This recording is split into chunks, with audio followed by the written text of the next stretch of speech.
They're Shiva chairs.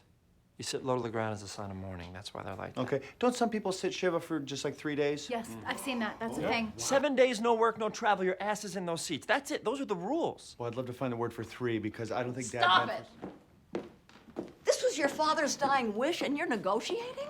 I mean, he was not a perfect man or a perfect father, but he sure as hell was better than most. Mom. No! Your father had one final request and we are gonna honor it. It's gonna be hard, it's gonna be uncomfortable, and we're gonna get on each other's nerves. But for the next 7 days, you are all my children again. And you are all grounded. How do you sit down and say, like, let's find out this past of this childhood we shared as characters? We just had like 1 or 2 table reads. I think maybe even just one. But I think because Corey is who he is as an actor, like it was, you know, we talked about through a lot of it, and we shared a car from Brooklyn to where we were shooting at. We got to talk a lot, but you know, because he's so good and like so present and willing to just be there with you, like we kind of got to go really deep, really fast. Where you know, if somebody else, any of the cast were somebody, it could have been the total opposite. I was in pretty much immediately because I really liked the script and I liked the story. I loved the idea that it was kind of smaller and more intimate. I loved the idea of getting to work with Jason. I think I came thinking I was auditioning for Rabbi Boner, actually, and then they're like, no, you're supposed to audition for Paul, and I said, oh, okay. The great thing when you do a movie that comes from a book is so much of it is handed to you. It's almost like your little, if you want it, your character backstory work is kind of already there for you in the book. Or if you're lazy like me, you read the book after you're done working, and you just try to get along with everybody.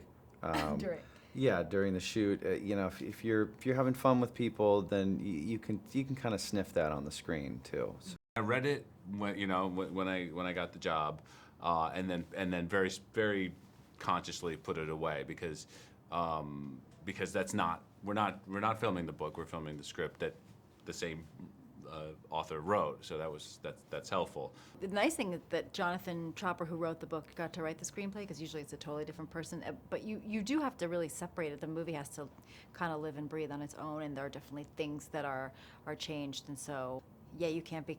The book is not your longer script. You do have to separate from it a little bit. It is nice, though, to be able to reference it when you're confused about something or you're looking for a little bit more insight on it. Jonathan brought up a section once to me right before we were about to shoot a scene, and he says, like, read this little paragraph right here, because it kind of like gives you a little bit more of sort of the backstory of maybe what your character's thinking about here, so it was kind of helpful.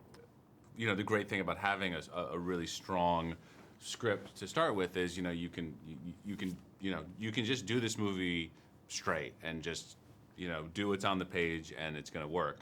But then there was always time to throw in some ad libs or sort of shift it around a little bit. I know in the book, the family's the Foxmans. Is changing it to the Altmans a acknowledgement to Robert Altman for sort of being an ensemble? No, that's an interesting thought. I think it was just a legal thing. Yeah, I think there could be a clearance for Foxman. There must be some very litigious Foxmans out there. Starting over is complicated, and you don't do complicated, Judd. You never have. Anything can happen. Anything happens all the time. I've been chasing this idea about a perfect life. But life is unpredictable and irrational and complicated. And I want a complicated life.